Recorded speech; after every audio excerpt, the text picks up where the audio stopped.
You're listening to the Huddle Up Podcast with Chad Jensen and Zack Kelberman. Join Broncos Country's deep divers at milehighhuddle.com and sound off. And now it's time to drop some knowledge.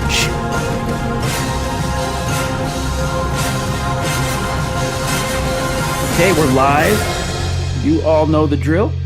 We got to let this stream breathe just for a few seconds. Make sure we are streaming solidly across all 5 channels. Welcome in, everybody, to the Huddle Up Podcast, presented, as always, by Mile High Huddle, powered by Overtime Media. I'm your host, Chad Jensen, and with me, as always, is my partner in crime, my fellow football priest. You know him, you love him. He is Zack Kelberman. Zack, this morning I literally updated an article that I published. I want to say it was Monday, that the Broncos so far had not had to put a single player on the word that shall go unmentioned reserve list. In other words, no player up to this point had tested positive or had reason to believe he'd been exposed to the bug. And I don't know if I jinxed it or what, but that damn broke officially today. The Broncos placed tight end / fullback Andrew Beck on the word that shall go unmentioned. We'll just say the CV reserve list, Andrew Beck. So we don't know if he actually tested positive for the bug, Zack, right, or if he simply was exposed to someone that they knew had the bug. And so either way, he goes into quarantine for 2 weeks on the reserve list. How much, if at all, do you think this affects his roster prospects?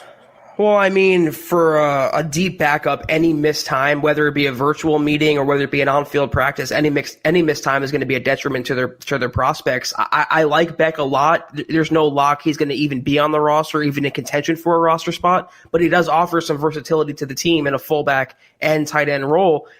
I don't like the fact that we don't know whether he had it or not, because it would determine, I think, how soon he could come back to the facility. He would have to pass 3 tests, I believe, from this point forward to be even considered entry into the Broncos facilities. So it just adds more of a mountain to climb for his roster standing. I think he still has a good shot, unless this just takes him out completely, Chad. If it affects him health-wise, if he has an adverse reaction to having this, if he does have it.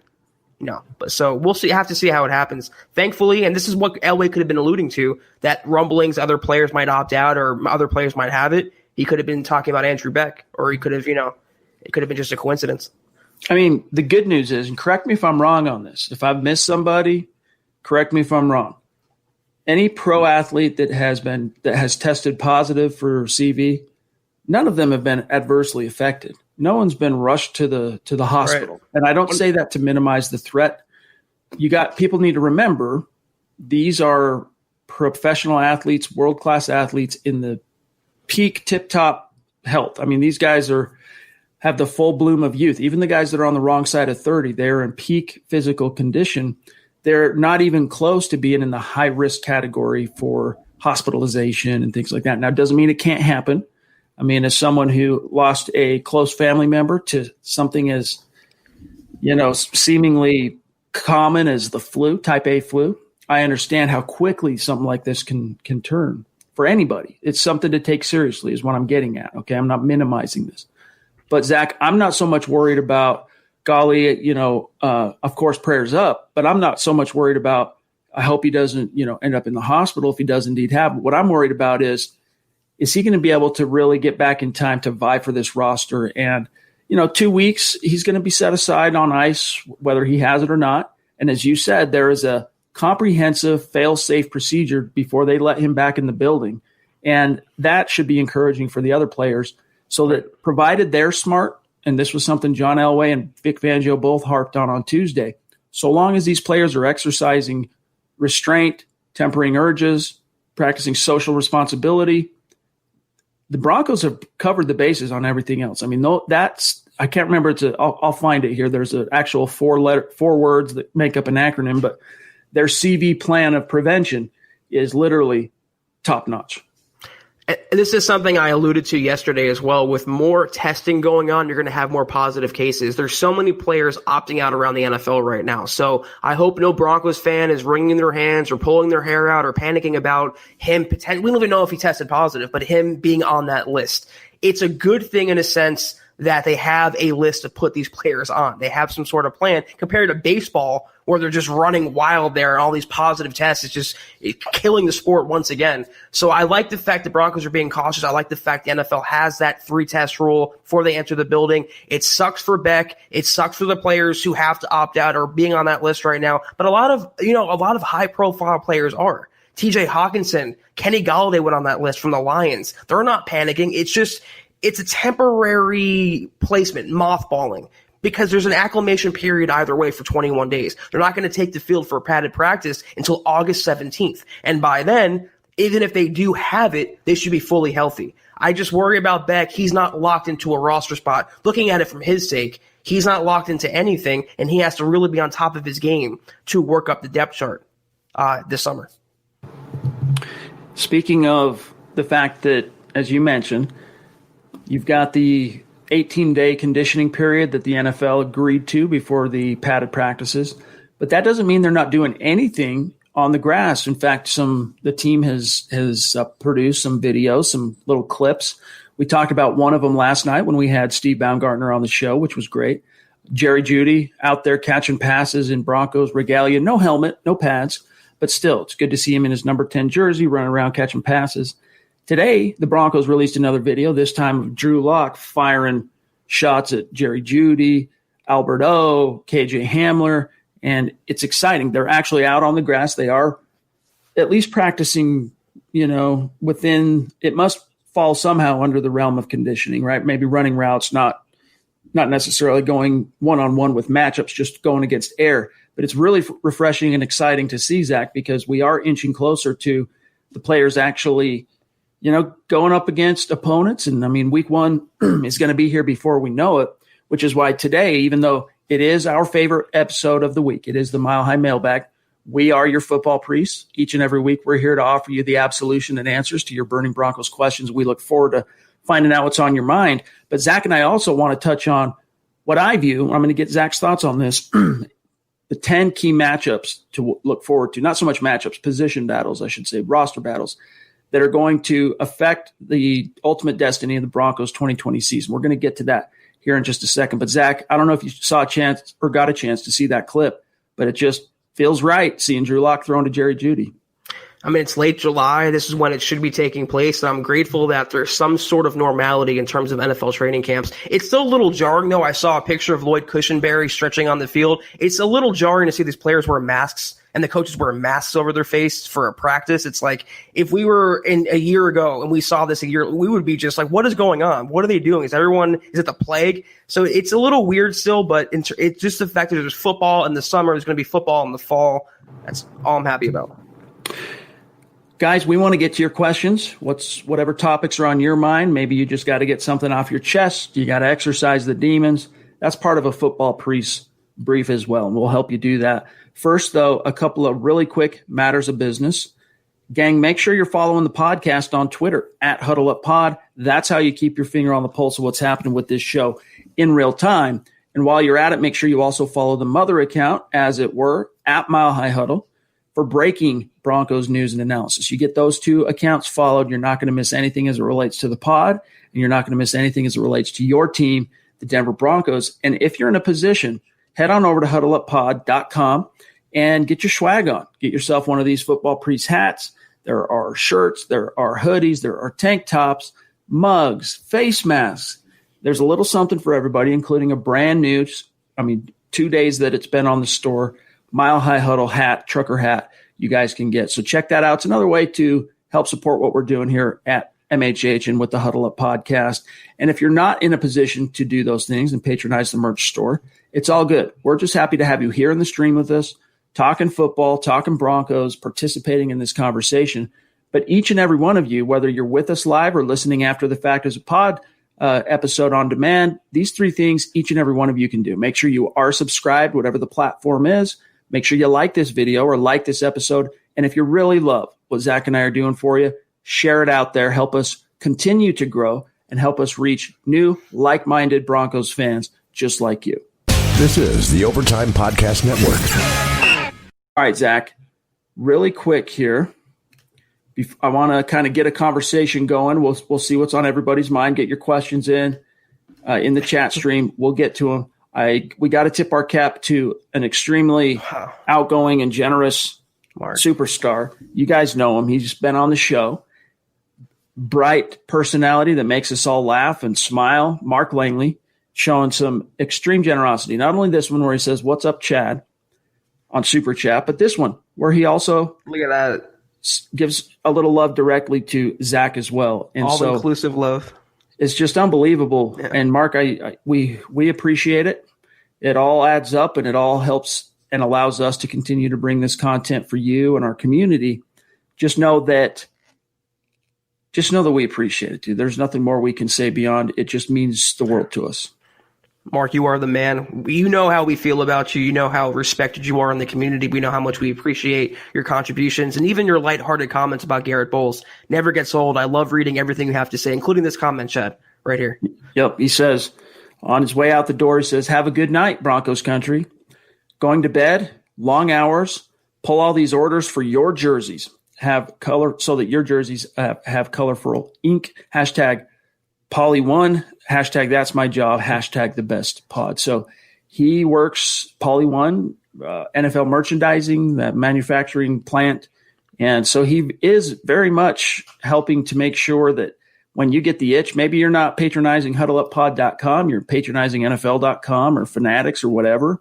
Mark Langley's keeping that supply chain rolling for you, the fans. So Mark, thank you, my friend. And we look forward to you. Hopefully maybe Sunday night. I don't know. Maybe one of these nights you'll be back in the stream for the whole conversation. We look forward to you being in here and participating with us. He's an essential worker for sure. Indeed. All right, guys, get your questions in. We're going to get to them. Zach, I want to really quick here get the conversation going, kind of get our juices flowing a little bit. This is something we were planning on talking about Monday night, but current events kind of drew our attention elsewhere. And today, outside of the Andrew Beck news, there wasn't anything to really dictate the conversation. So it gave us the first opportunity to really break this out. And basically what it is over the weekend, I published my annual kind of training camp preview, which is basically 10 position battles to look forward to. And I kind of couched it this way, 10 position battles with the biggest 2020 implications. And I'll start with the first one that I think, Zach, is the most hotly anticipated, and that is going to be at the running back position between Phillip Lindsay and Melvin Gordon. You got the incumbent Lindsay coming in off back-to-back 1,000-yard rushing seasons, juxtaposed with Gordon, who is bringing in $13.5 million guaranteed. Because of that money, you know the Broncos are going to want to get a return on investment. You know that Gordon's going to be motivated to get that return on investment for them and justify the contract. But he's going to have to get through Phillip Lindsay. I still see this basically coming down to a dang near 50-50 split when it's all said and done. And here we are sitting in the regular season. But one of them has to get the nominal starting nod, right? One of them is going to be on the screen when it's on Monday Night Football as in the starting lineup. Who's it going to be?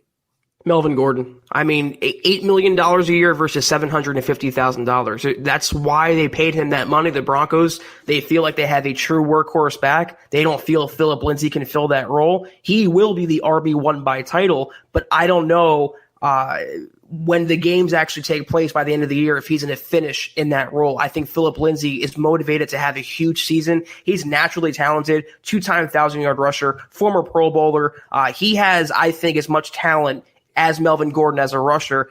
They paid him all that money, Gordon, to be a pass catcher. I think they'll feed him the ball and funnel targets and almost force him to take more snaps because of his contract. But Lindsay is going to make it very, very hard for the Broncos to put him on the bench. Okay. I just want you guys to know we love you. We also have the sense of humor of a teenager. But the girth thing, we got to pump the brakes on girth. I'm just getting this out of the way. I'm not trying to troll you. In this case, we just got to kind of move on onwards and upwards just because we do have ladies in the community. So we got to keep ourselves classy, as it were. Look, we're going to make jokes and even Christy got in on the laughs yesterday, but we just got to be careful not to get out of hand. And as hosts and as your football priest, we got to kind of help shape that and lead the way. So without further ado, Zach, I want to really quick draw your attention to this extremely generous super chat here from Mundungus. Just blows us away, man, how generous and outgoing and supportive you've been lately. I mean, relatively new still to the MHH family, but you've just jumped in with both feet, and it's been amazing having you in the community. And Zach, I just want to show our listeners something. So as you guys know, Mundungus owns a bookstore, a physical brick and mortar. And of course, every brick and mortar bookstore would be wise to have an online store and an Amazon store, and he does all that. We've shared the links, and we'll share the link again here later. I received something from Mundungus today. It's going to be hard for you guys to see, so let me get close here. It's hard to see. Hold up. Let me do this. I'm a bookworm. I'm a little bit of a nerd. Okay, I'm a big. I don't read as much fantasy as I used to as a teen and a young man. And when I say fantasy, you heard us talk about it when Eclipse Stormborn was on the show. But Game of Thrones type of stuff, Tolkien, that kind of stuff. And in that vein, Mundungus sent me a book that is. Let me just put it this way. It's very unique, rare book. It's a very valuable book, and it's very touching. I was touched to receive this, Mundungus, and I just wanted to say thank you, my friend. It means a lot to me. And it's going to go in the collection. I'm going to read it. I'm going to read it to the kids. It's going to be great. But he says, Zach, did you guys see the Tyreek Hill versus Terrell Owens race? What do you think? Sutton, wide receiver 1, Owens, wide receiver 2, Judy in the slot? No. What is it, like 43 now, Terrell Owens? Yeah, that's not going to fly for me. I'm never a fan of, and I know it's kind of like a jokey kind of question, but I'm never a fan of teams signing older players when they can take snaps away from younger players. Same reason why I don't want the Broncos to bring back Demaryius Thomas. There's no use for him. They have Deshaun Hamilton. They have Tim Patrick. They have more young wide receivers right now than they know what to do with. So I'm always among the youth movement. I'm always pushing that aspect. So Owens was great. Hall of Famer and well-deserved, but I like the Broncos' current options right now at receiver. He was definitely exemplified the diva wide receiver.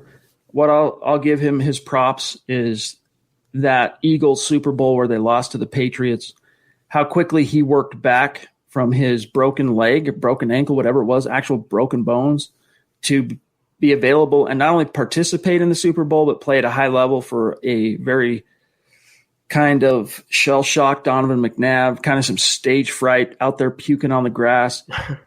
They came up short, did the Eagles, but not for lack of anything Terrell Owens did. So let's grab this one here real quick, Zach. We'll get back to some battles. Yeah. That's my quarterback. We got the Robot of Doom 5 on YouTube. Chad and Zach, did you hear of the new team down in Tampa? It's the senior citizen team. Only two-hand touch, or else they'll break some bones. I mean, I want to yuck it up and laugh right along with you. But Tom Brady, I don't know, man. Peyton Manning kind of blazed a trail. I guess you could say Kurt Warner was really the first guy who spent a career with one team, and on the tail end, on the back nine of his career, a prolific, storied quarterback, goes to another team. And in the case of the Cardinals, Warner led him to the Super Bowl. And were it not for some near miraculous plays made by Big Ben and the Pittsburgh Steelers late in that game, Kurt Warner is the first quarterback to start and win 2 different Super Bowls with 2 different teams. Peyton Manning ended up becoming the first. I'm not saying Tom Brady's going to become the second, but what we know about Tom Brady, Zach, you just can't sleep on him. I see a very clear 9-7 team with the Bucs this season. They're going to be good enough to be in contention. I think Brady still has enough magic in his arm to make that happen. They have 2 excellent wide receivers in Mike Evans and Chris Godwin. They picked up Gronkowski, whatever's left to him. They have a kind of crappy defense. They can make some noise in the regular season, but I don't see anything spectacular. I do kind of like the pickup of Shady McCoy, though. They signed LaShawn McCoy today for like a $1 million contract. He still has some wiggle. They needed a running back. They don't really have a bona fide running back there, so you got to appreciate that move. I like from Tampa Bay, not to hijack the podcast, but I like that they're all in. They're doing whatever it takes to win now. They're not going through rebuild. They're putting all the pieces together, and they're pushing their chips to the center of the table. It's not always an easy thing to do, and I applaud Tampa Bay for doing that. This is the Overtime Podcast Network. Chris Hernandez, one of our bona fide super chat superstars, jumps in. Appreciate you, my friend. Very generous. Thank you, Chris. He says, anybody see Bryce Callahan out there? Hashtag, is he real? Hashtag, click those little thumbs up. Indeed, smash the like button. That's a reminder, especially if you're on YouTube or Facebook. Very helpful to us here. And then we also got Ed Keating jumping in, back in the saddle. This is 2 pods in a row that we've got one of our bona fide community members back. He says, so pumped. Denver Broncos for life. Appreciate that. Appreciate you. Yep. But yeah, I mean, Bryce Callahan, I don't know. As far as we're being told, he's healthy, back in the saddle. Until we see him out there week 1, though, it's just one of those things we're going to have to wonder about. Hopefully we'll get some tape of him in a couple of weeks out there, running in 7-on-7 and 11-on-11 covering receivers. Because last summer, before he got that foot stepped on, Zach, he was one of the sensations of OTAs, one of the sensations early on of the summer. I mean, shutting down and breaking up Cortland Sutton passes, which is not easy. So I'm hoping we get to see that again, but there's just, until we do see it, you can't count on it. Yeah, Bryce Callahan is like Charizard. We know he exists, but few of us have ever really seen him. And that's kind of the legacy he's leaving in Denver so far. We did see that workout video, I think it was last month, where he was literally jumping through hoops for his job. It was some sort of training exercise. So we know he exists. He has a pulse. He's alive. I'm with Chad, though. I want to see him perform on the field consistently. He was dominant last year, Chad, in off-season practices. As dominant as you can be in training camp. He was shutting down everyone. He was really working his way up the totem pole there, and he was a logical successor to Chris Harris Jr. He has the talent to be better than Chris Harris Jr., reuniting with Vic Fangio, but until he stays healthy, we just can't put any stock into anything with Bryce Callahan just yet. And unsurprisingly, and go ahead and put Jason back on, John. Appreciate you, Jason, jumping in on the super chat. Very generous. Means a lot to us. He says, thanks, guys, for what you do. Hashtag Broncos country. Appreciate that, my friend. As it relates, though, to Bryce Callahan, real quick, unsurprisingly, as a former undrafted corner that has made his career basically in the slot, he idolized Chris Harris Jr. That was one of the storylines, something we learned when the Broncos first signed him, that he looked up to and kind of, when I say idolized, I mean kind of modeled his game after, right? He tried to mimic what he heard about Harris as a CFA entering the league, and then what he put on tape. And then you get a summer working with Chris in OTAs and early on training camp, and then a whole year within the organization kind of seeing how Chris goes about his business. So I hope some of that rubbed off even more so on Callahan. He had some real momentum, Zach, in Chicago that last year before he suffered that fateful injury on his foot that cost him the last 3 games as a Bear. I mean, he was producing a Pro Bowl caliber season. And if you listen to Eric Trickle, who watches a ridiculous amount of tape, Bryce Callahan's extremely talented. There's a lot to be hopeful about. It's just we need to see it come out in the wash. And I'm not too worried that we won't see the production if he's on the field. It's just a matter of will he be on the field. I hope he didn't pick up too much of Chris Harris Jr.'s traits, his negative ones anyway. I can't deal with another cornerback complaining about, when he blew a coverage. I don't want the diva traits of Bryce Callahan. And everything that I've seen about him and read about him, I don't think that's a worry. So the talent's there, good team player, just has to stay healthy and off of the trainer's table. Daniel says, why are they making the running back battle like they're against each other? Let's just focus on getting better. Kick the Chiefs' ass this year, man. Because they are against each other. It's really as simple as that. Look, they're going to guys like Phillip, guys like Melvin, they're going to put on a altruistic face when they are in the public eye, and they're going to talk about, hey, we're going to make each other better. And there's some truth to that. Competition brings out the best in people. That's just the way it is. Behind their eyes and behind closed doors, those dudes are battling it out.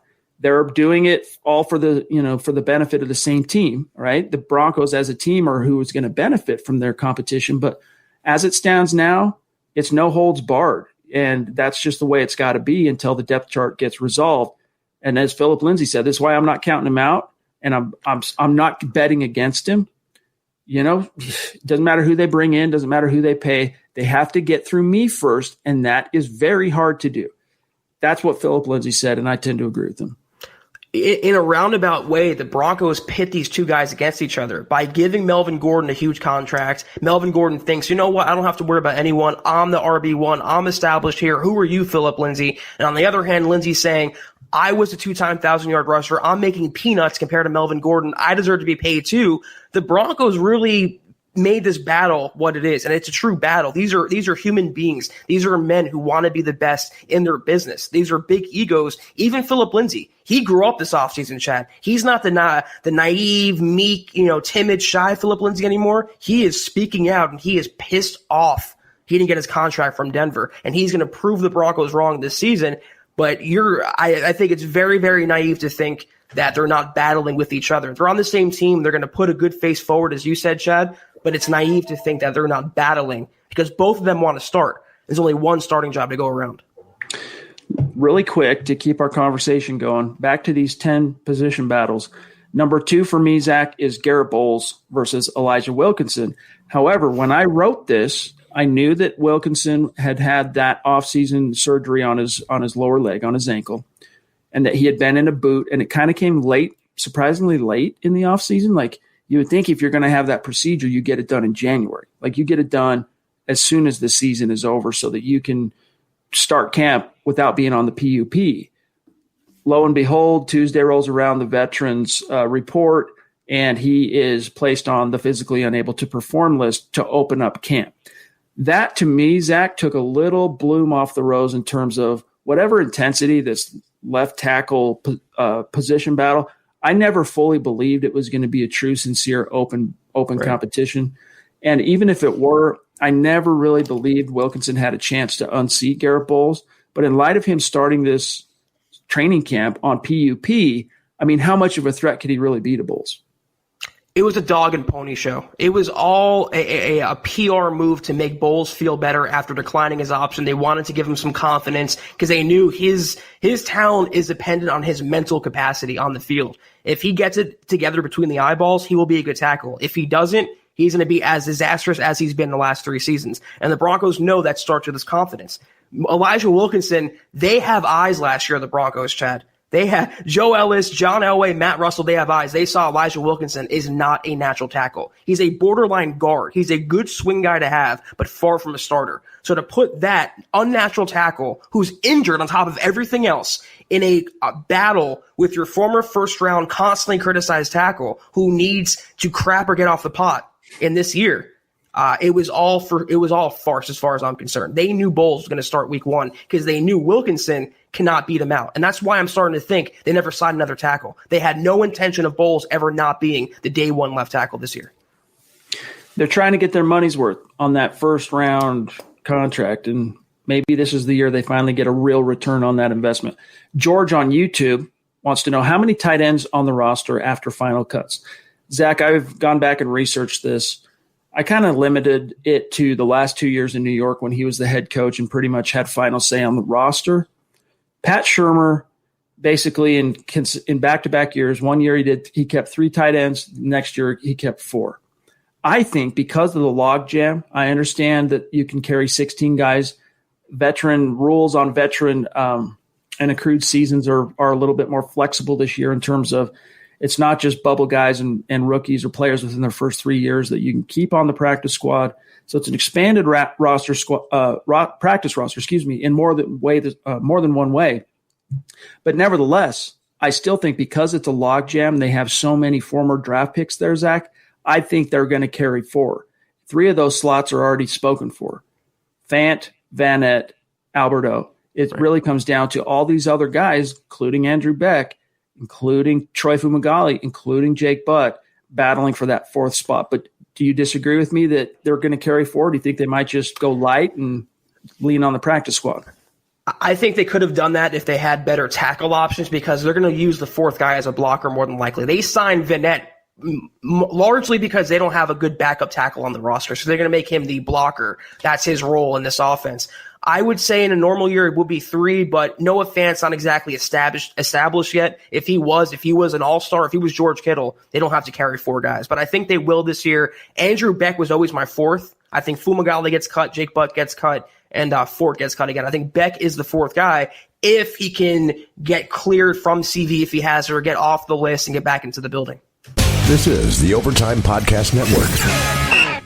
Mike Evans, bona fide superstar member of this community, jumping in. Appreciate you as always, my friend. Every day, you're in the stream every day, and every time you're in the stream, you are showing us love on Super Chat, and it means a lot to us, buddy. He says, what other tight ends are capable of playing fullback on short yardage situations besides Beck? Zach, I would submit that any 6'5", 250-pound tight end could serve as that, varying degrees of success, obviously. But, 250 pounds running downhill to ISO block a linebacker, how much does it really matter in terms of their technical proficiency? I'm not really sure. I think almost all of them could serve in that role in short yardage situations. Maybe Beck is a little bit stouter in some of those regards, Zach, but if I had to answer this and really give him a name, I'm going to say Nick Van Nett. Yeah, that's a good one because he's a natural blocker, supposedly, even though he had some struggles with that the last couple of seasons. I don't see it in Fumagalli. I think he's a little too light. He's more of a pass catcher. I don't see it in Noah Fant. He's still learning the tight end position, let alone fullback. I would say Jake Butt if he was fully healthy, but we know he's not. He's a little bit of a bigger guy. You want your fullback to be a little beefy. You don't want him to be 200 pounds or 185 pounds. So I think you're right with that. If they needed a second fullback who can function in that role, it would be Vanette, the blocker. It seems like the chat stream is a little bit delayed, John. I don't know if you're seeing that too, because the farthest down I can go, the most recent comment was at 6:44. It's really weird. I'm trying to, he says very delayed tonight. So, guys, it's when you comment in the chat stream, it's taking a little time to get in front of us. So I don't know, something about the platform tonight. So we'll just have to roll with those punches. We got Eclipse Stormborn jumping in, bona fide superstar, showing some love, as always, to MHH. He says, happy Thursday, Priest and Broncos country. Elway said Callahan's lost weight from the flu. Hope he gets his legs underneath him before it's time. Hashtag MHHUN. I missed that. Did Elway say Callahan lost weight from the flu? If that's true, I missed it somewhere. At least it ain't his foot. That's all I'm thinking about him. He can get over the flu. He can't seem to shake that foot injury. I didn't see that either, though, Chad. I missed that comment from Elway. And I've seen a couple other people mention that. So I don't recall him saying that Elway in his presser on Tuesday. Maybe I missed it, though. And if that's the case, gang, we want to know where he said it so we can go verify and see it for ourselves. But Eclipse, my man, appreciate you. You know this. Yep. Paul Jackson, this is a newer name. I think we've seen him on Supers maybe once or twice before, but Paul, really appreciate you and your generosity. Welcome, as Zach said. We're glad to have you here. He says, do you guys think we all should petition Head and Shoulders to give Philip Lindsay an endorsement? Much love, MHH peeps. Hey, man, he needs us. Dude, when you think about it, how just obscene is this? Melvin Gordon's going to make somewhere around $8 million this year. Philip Lindsay's going to make $750K. Yeah, go get that dude a Head and Shoulders endorsement if you can. He has a family now, Chad. He's a father. He's a man. He needs the money. Anything to get Philip Lindsay more money, I'm on board for. Who's starting the GoFundMe? Jake Gerard jumping in, showing us some love, as is his want when he's in the chat stream. He's active on Super. We appreciate you, buddy. He says, hey, guys, if both A.J. Johnson and Justin Simmons ball out, who are we paying? Let's go. Broncos 10-6 wild card. All right, so the Broncos have a little time on A.J. because if I'm not mistaken, and I'm pretty sure I'm not, after this year, he'll become a restricted free agent just like Lindsay. And then the Broncos will tender him, and they'll control him at a relatively clipped cost through the 2021 season. And they would technically also could still control Simmons because they could franchise tag him again in 2021, pay a little bit of an increase. What is it, Zach? Like it goes up 20% if I'm something like that. Yeah. So, they'll pay him somewhere between 12 and 13 million if they tagged him again for 2021, but 2022 is when both the Broncos would have to figure out who to pony up, where they're going to divert those dollars, how they're going to prioritize it. What's your answer for Jake? I think you're spot on. They have more time with Johnson than Simmons. Simmons is the better player. I think he's more impactful. The difference is, though, and this is me just spitballing, I could see A.J. Johnson making a little stink about wanting a contract. I'm not going to say holdout, but this is a guy who had his football career cut short because of what were proven to be false allegations. He got cleared from that. He was on the, behind the eight ball. He found a home with the Broncos, starting to make a name for himself. If he has a solid season this year and takes himself to fairly household name status, at least in Denver, I can see him wanting a new deal before his current contract is up. Compared to Simmons, where he's a very team-friendly kind of guy, I don't see him holding out. I don't see him shaking down the Broncos for, ridiculous money. They would pay, though, gun to my head to answer the question, Simmons before A.J. Johnson. Not just because of the time that they have to work with both players. Simmons is more impactful. He's better for this defense. He's been around longer. He's more proven. That's what I think anyway. Yeah, I mean, one's an all-pro. One is just kind of getting started. Al Wilson says he sees all-pro / Pro Bowl upside in Alexander Johnson. Upside. And, look, you just got to go make that happen. I think he's shown some really strong signs. I think if he started last season – week 1 as the starter at off ball, maybe he does make the Pro Bowl last year. He was very prolific. He was extremely productive for the Broncos. But we need to see him do it at least one more time, and we'll know a little bit more. Cali Dave, jumping in, showing some love. Appreciate you, bro. Thank you. He says, first matchup is Bulls versus the referees. # almost there.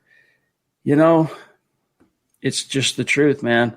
Bulls is his own worst enemy when it comes to that stuff, and the referees, he's developed a reputation, so they kind of scrutinize him a little bit more. They kind of call it a lot closer to the vest with regard to Bulls, and he's just going to have to find a way to overcome that reputation, Zach.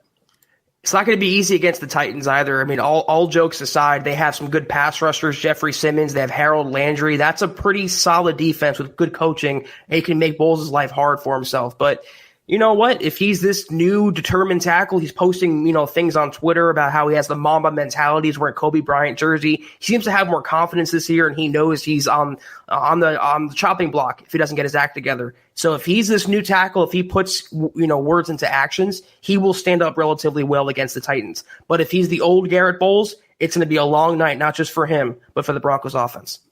Kenneth says, my broke butt contributes by liking and sharing on my Facebook. All good. That means that's very important. That's very important. And the way you contribute to the conversation in the chats as well, Kenneth. So every little bit helps, man. It all adds up, and we appreciate you. Brooklyn Official jumping in. I should say Brooklyn Official Music. You guys are the best Broncos podcast. Thanks for saving my quarantine.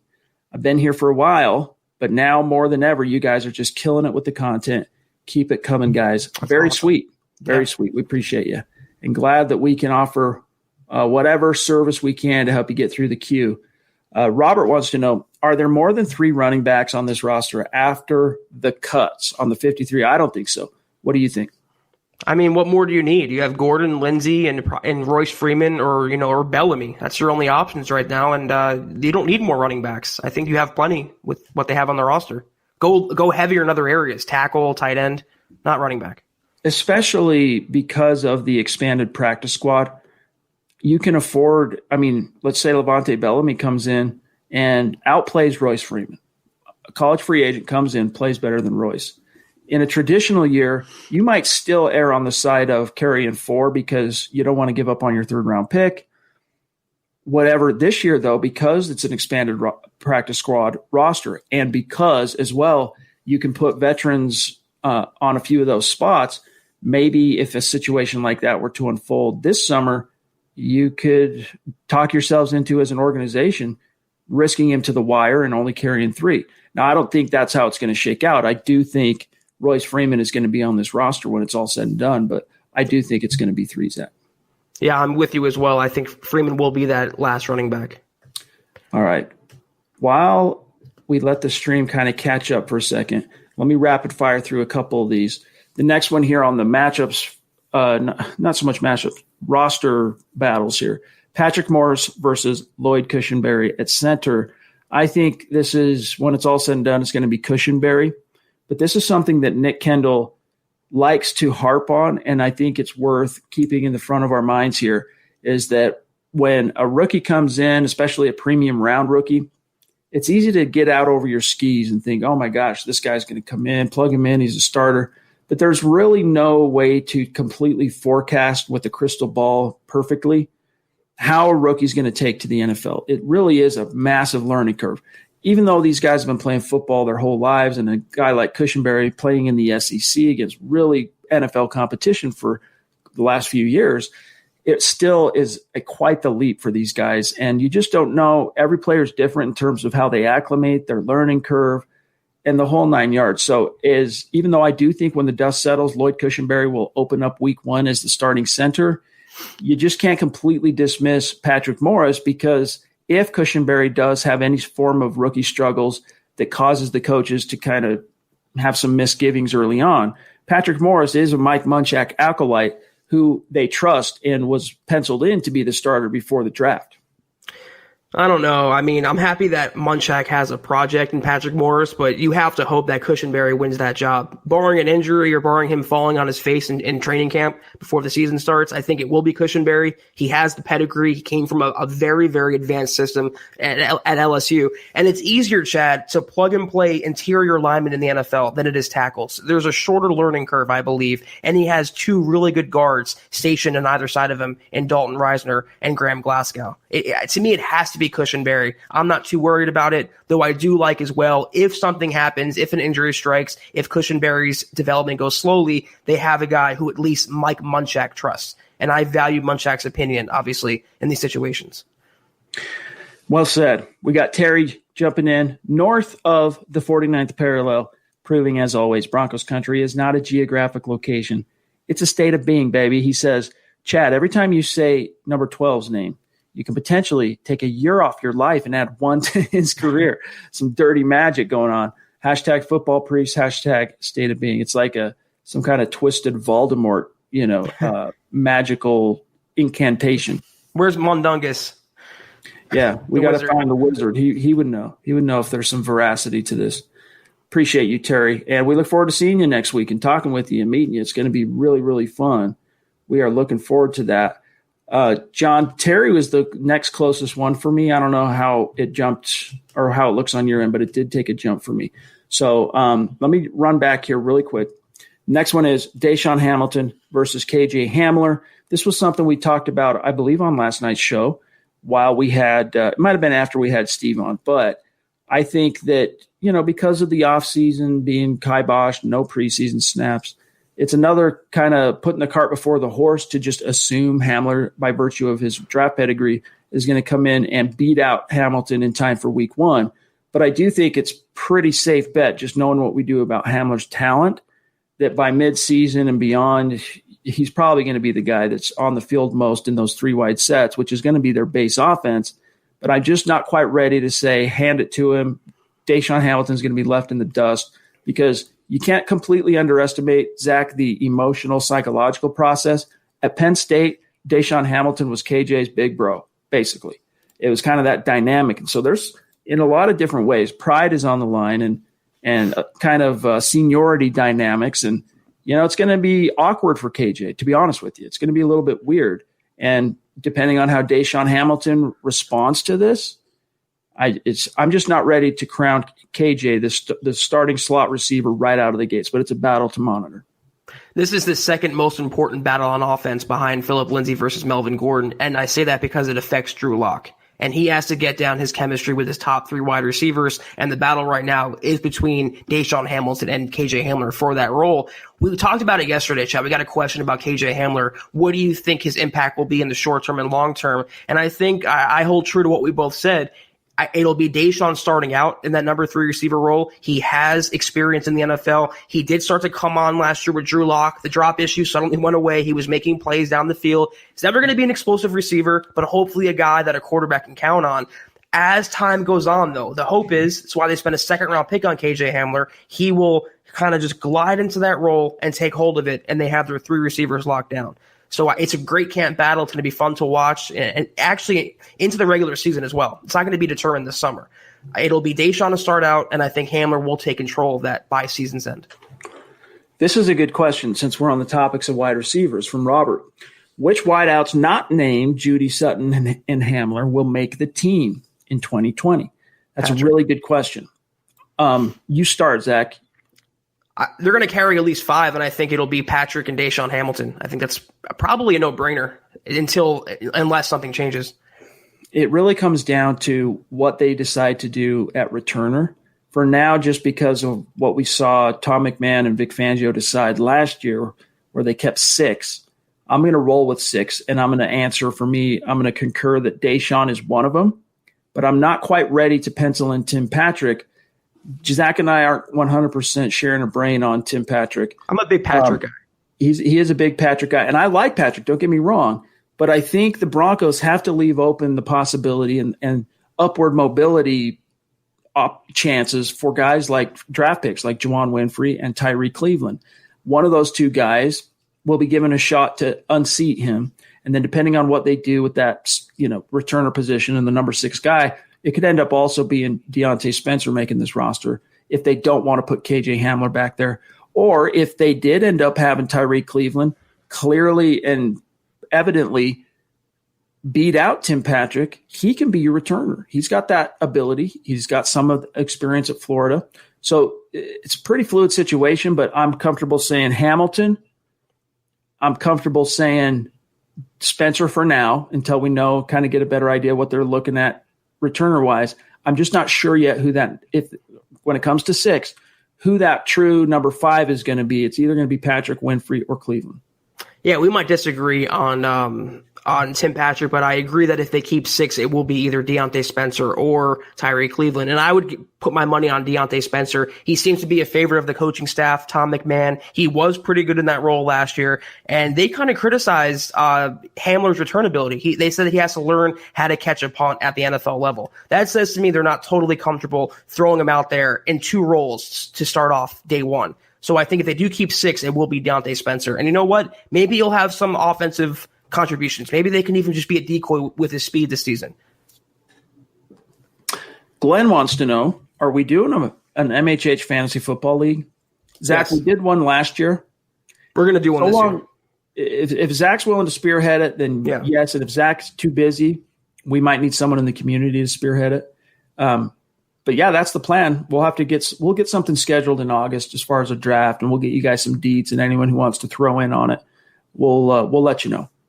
I'm going to try really hard to get it going. It was super fun last year. I think it's a great tool for the community, and I love playing fantasy. The more leagues, the better.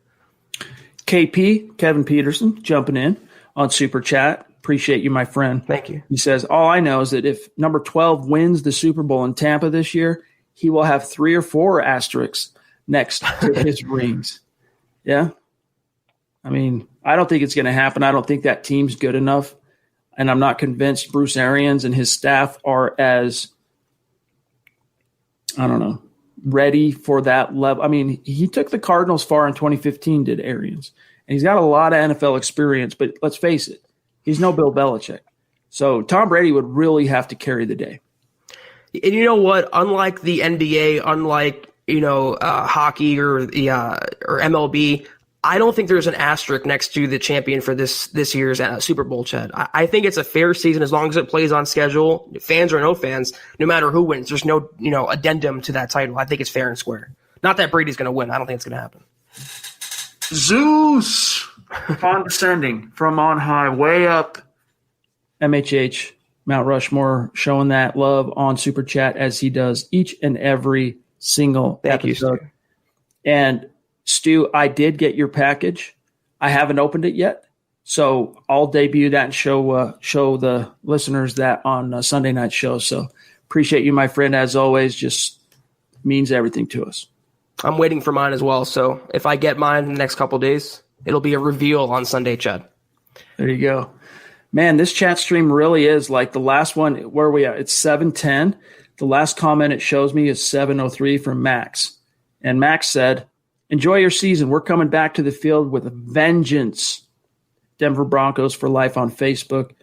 We gotta Yeah, even Kathy's saying the chat stream tonight's kind of wonky. I don't know what it is. I don't know if it's StreamYard or what. Here's Terry jumping back in, showing some generosity on Super Chat. Appreciate you, brother. A penny for a yard, number 14. Deal? Hashtag Broncos World. A penny for a yard. Sutton? Yeah. I'm not sure what that means, dude. I'll be honest with you. For every yard, Zach's helped to interpret these things, but that's got to be what it is. A penny for every yard that Sutton's going to make this year. It's I see on supers. Okay. So he's saying 1,400. Is my math off? I don't math very well. I don't either. I believe. Anyway, Terry, you are the man, dude. We love you. We appreciate you. Sorry if it takes – sometimes, I'm a little bit slow on the uptake, but that was Zach usually translates well for me. It was like an SAT question. Yeah, that wasn't like all right, let me see here really quick. I'm going to bounce back over to this article and talk about real quick, Zach, the number 3 safety. Again, we got a question about Douglas Coleman yesterday, and this kind of speaks to that. Will Parks is gone. Trey Marshall is the most experienced guy, and you can probably pencil him in as the third guy. But don't sleep on Douglas Coleman. I think Douglas Coleman and also P.J. Locke is a guy that they signed, kind of a futures guy that has some experience in the league. They're going to be vying for supremacy here behind the top 2 dudes. And I do think, though, it's going to really come down to Trey Marshall and Douglas Coleman, not to sell P.J. Locke completely short. And that's Locke with an E on the end, by the way, L-O-C-K-E. No relation. How do you see this particular battle shaping up? I think it's versus, seniority versus talent. That's how I see it shaking down. And Trey Marshall, he has experience in the NFL and Fangio's system, but Coleman's a better talent at safety than Trey Marshall is. It's going to be a true battle. It's not tilted. It's not a dog and pony show. It's a true battle and competition. Part of me thinks that Marshall will hold on to the job in a really weird offseason with no preseason and no training camp to speak of. But, Coleman, if he gets on the staff's good side, we all know how fickle Vic Fangio is. If he likes you, he like Will Parks, he's going to give you a lot of playing time. So it can go either way. I think Coleman, though, I think he has the edge because talent, Chad, always wins out. True. Darian wants to know, are the media allowed during training camps this year? Yes and no. There is going to be some media, but it's going to be extremely curtailed. There's 2 different lists, and some of them will have to rotate. But I want to say, I don't have it right in front of me, but I think it's 6 to 10 media can be there at a time. They're separated. They're never going to be in the same room as players. It's going to favor print, radio, and local TV. That's basically what it comes down to. So you're going to have your Clisses there. You're going to have your Ranks there. You're going to have your Denver Post there and some 104.3 The Fan guys there. Outside of that, they're going to be battening down the hatches. So we will get some coverage. We were planning on being there. We were planning on having Luke Patterson representing MHH, but that's probably not going to happen this time around. We're going to have to kick that can down the road a little bit. But it's going to be up to the teams, to be honest with you, to be a lot more forthcoming with, I think it was the Browns I saw, Zach, is planning on, maybe it's a different team, but I think it's the Browns, is planning on basically streaming all the on-field activities live for fans. So, if you're used to being able to show up and watch training camp as a fan on the berm there on the hill and soak up the ambiance and enjoy the day in the sun, that's gone this year. But if the Broncos were to stream some of that stuff or even portions, that would go a long way towards making up for it. Yeah, it's going to be not as coverage intensive as it would be most years, but we're still going to get the updates. I believe teams can't even, or reporters can't even tweet about individual plays or formations. It's super locked down this year for obvious reasons, but we'll still get the gist of what happens in each practice leading up to the regular season. And Chad, with the Periscope being so popular and the live streaming being so popular, it's almost better for a fan than it is being there for a media member. You're privy to more and more information than ever before. This is true. That's why there's an aspect of it, though, that I don't know. You can say this every year that you're not really going to know what you've got till you see them out on the field of battle in the regular season, but it's even more true this year. we're going to get glimpses, we're going to get hints, we're going to get some buzz and some things some evidences that are going to, if we're detectives and we're hot in pursuit of the crime, it's going to point us in the right direction, but we're not going to get full resolution until we see him on the grass this year. So let me see here really quick. I got to grab KP jumping back in. Appreciate you, bro. Thank you, Kevin. We give 72 Garrett Bowles grief. Don't you think Pat Shurmur wanted Melvin Gordon to help in pass protection to help 72? Teams cover up weaknesses a lot. This is the last attempt, in my opinion. That might have a small part to play. Like, I don't want to completely dismiss what KP's saying here, Zach, because a lot has been made of Melvin Gordon's pass protection for whatever it's worth. But if that was the primary reason why you gave him $60 million, you don't deserve to be a freaking football executive. I wasn't groaning at Kevin. I was groaning at, if that is the case, you have to pay a running back $16 million because your former first-round tackle can't pass protect after 4 seasons. It just adds to the hate that Garrett Bowles gets, if that's the reason. I don't think it is. I think it has more to do with Phillip Lindsay and Royce Freeman in that backfield. They don't think either of them are workhorses. They obviously saw Melvin Gordon up close twice a year, every year. They like his ability.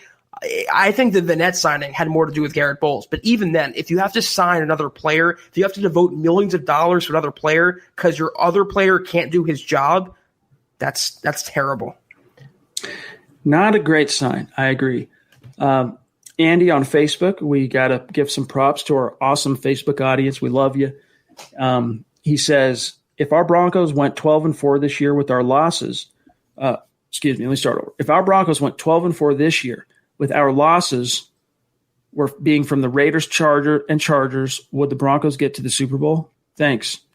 Crazy. So if the 4 losses, if they go 12-4 and the 4 losses were the head-to-heads against the Chargers and Raiders, so that would be 4. Would they get to the Super Bowl? I mean, I don't know. It would completely depend on regular season standings math and seeding and who else they beat and who else those teams that are ahead of them lost to, and that's really hard to say, but I don't think it's going to happen anyway. I think it also depends on who they beat in the postseason. I mean, to get to the Super Bowl. I don't know what that question meant. I guess in technical terms, if they have those 4 losses to those teams, they would be in the postseason. They'd have to win 2 more games to get to the Super Bowl and then win there. So it could happen if that shakes out that way. Man, I was hoping that Dalton Reisner's entrance, I should say, to training camp this year was on Broncos YouTube, but it's not. Or else I would show you, but he showed up in overalls and basically looking like every inch the hick farmer persona that he puts on, and it's just awesome, dude. He just looks like a freaking beefcake of the plains coming in to, move some freaking earth and, get to work. Kathy says, Reisner is going to be a Pro Bowl offensive lineman this year. Bank on it. Yep. I honestly wouldn't bet against that. We know that he – more than anything, making like the all rookie teams and stuff, to him, that was more irritating than it was gratifying because nothing short individually. I mean, he's focused on the team, but nothing short individually of a Pro Bowl and all pro is satisfactory to Dalton Reisner. And that tells you a lot about the guy.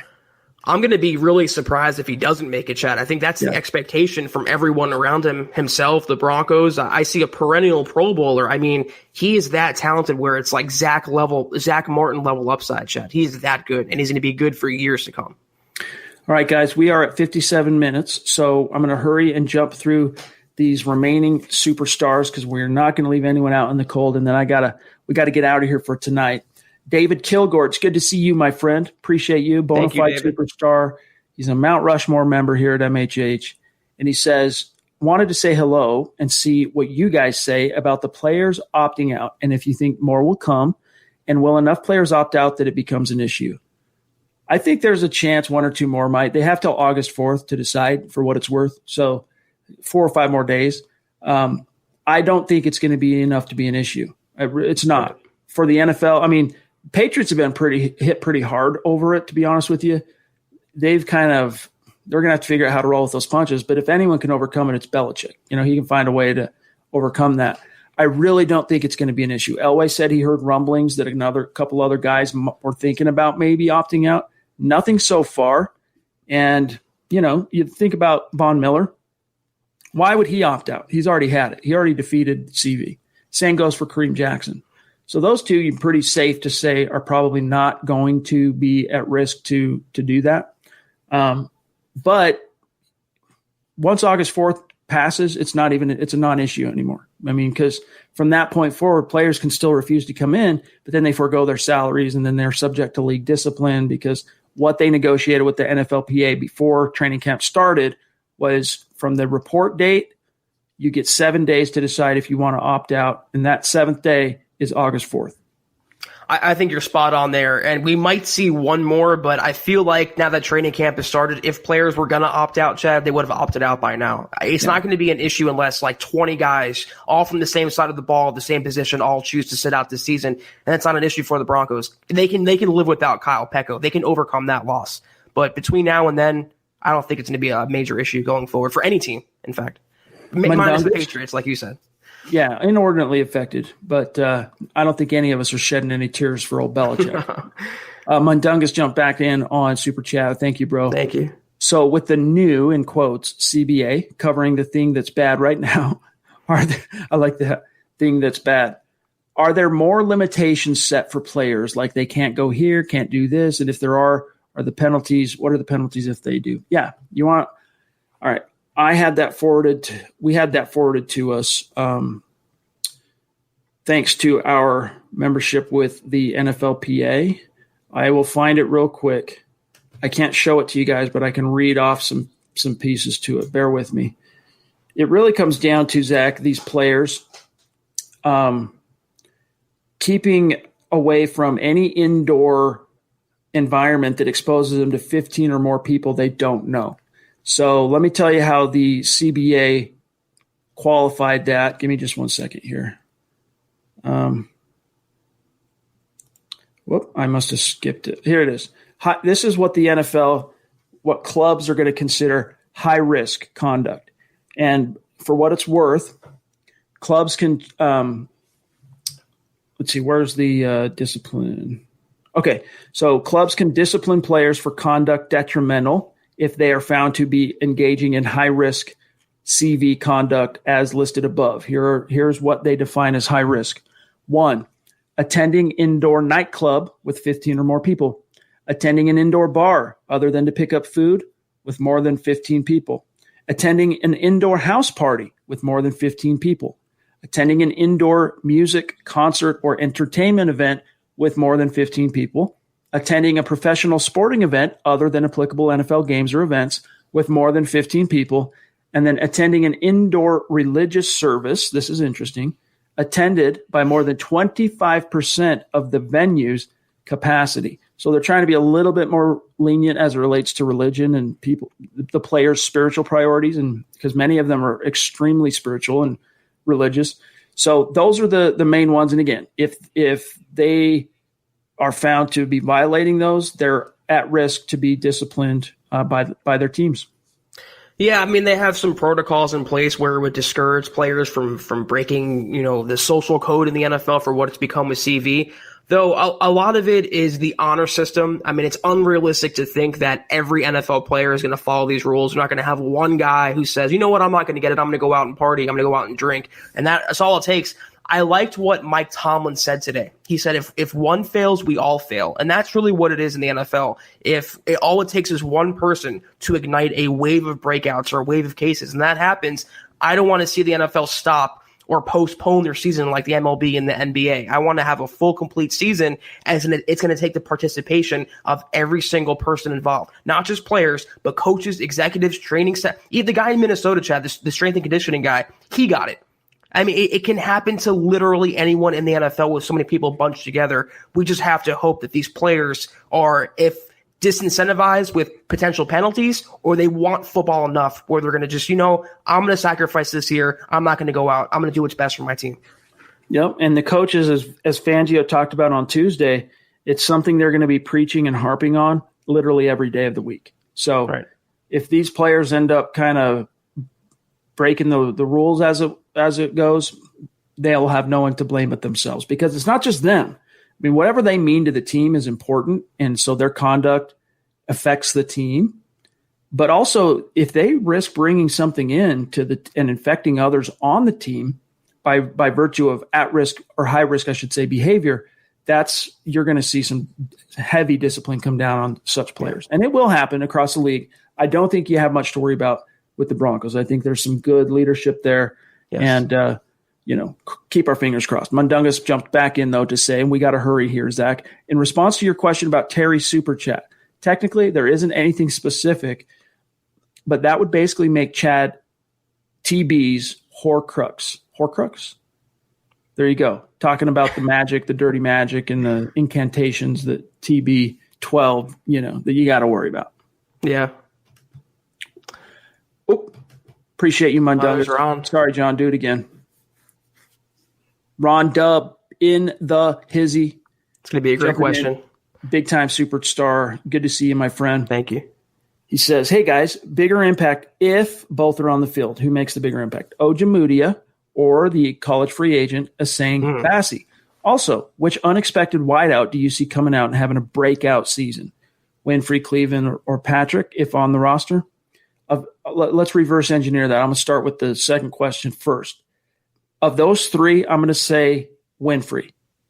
I still think that kid, I don't know why he didn't get much of a chance during the regular season last year when things got tight, because he was around. He was on the roster. He didn't see any time. But I'm keeping a close eye on Winfrey. Cleveland has a lot of talent, though. Like if Zach Azzani could reach him and kind of refine his technical proficiencies, that kid's got some twitch, man. He's got some upside. And Patrick, I don't want to diminish him completely. He's a really solid backup X receiver. Like, he's a great backup for Courtland Sutton, and you need that. But if I'm picking between those three, Zach, I'm going to pick Winfrey.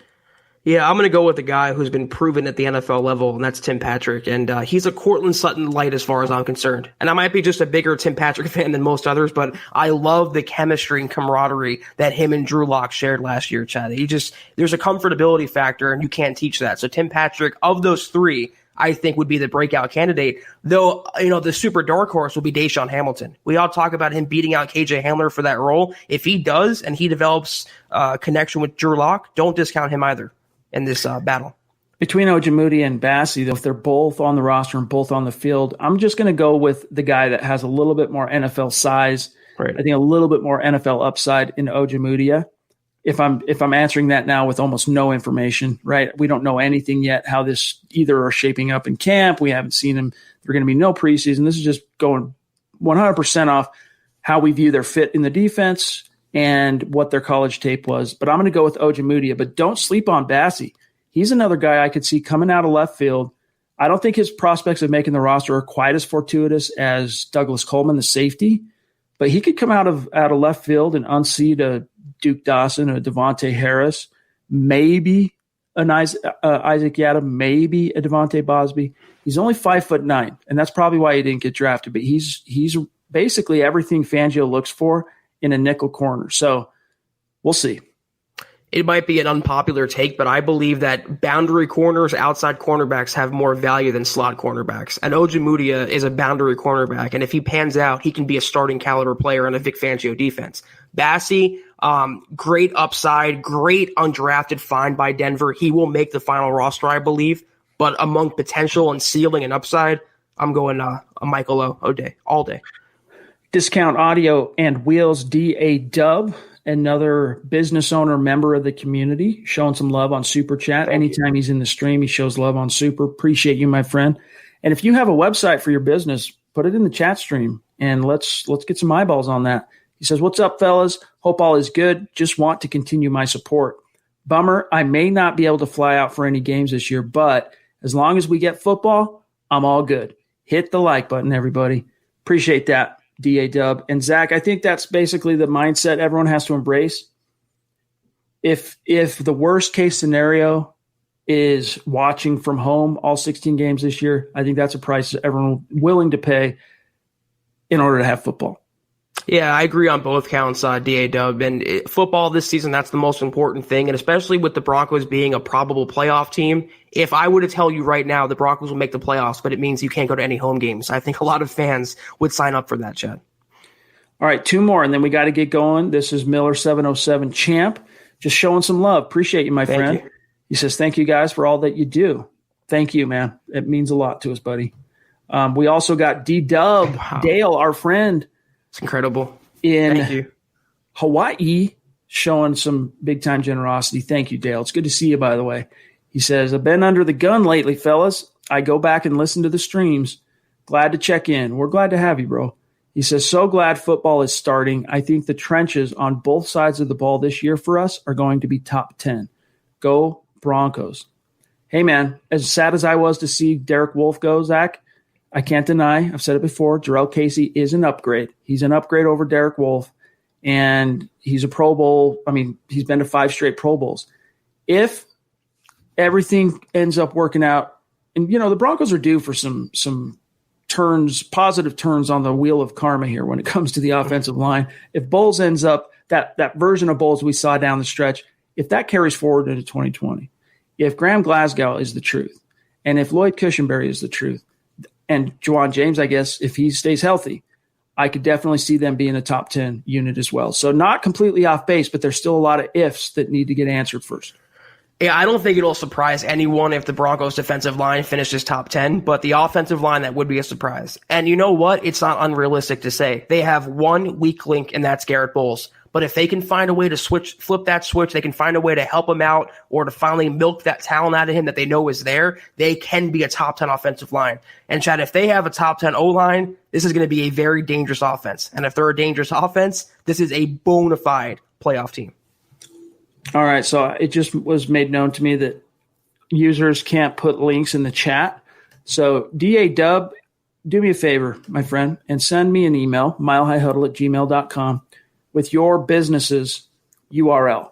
And we like to support our community. If the businesses need a little help, even if you don't need a little help, we want to help you as best we can. So send me an email with your website if you have one, or your Facebook page or whatever.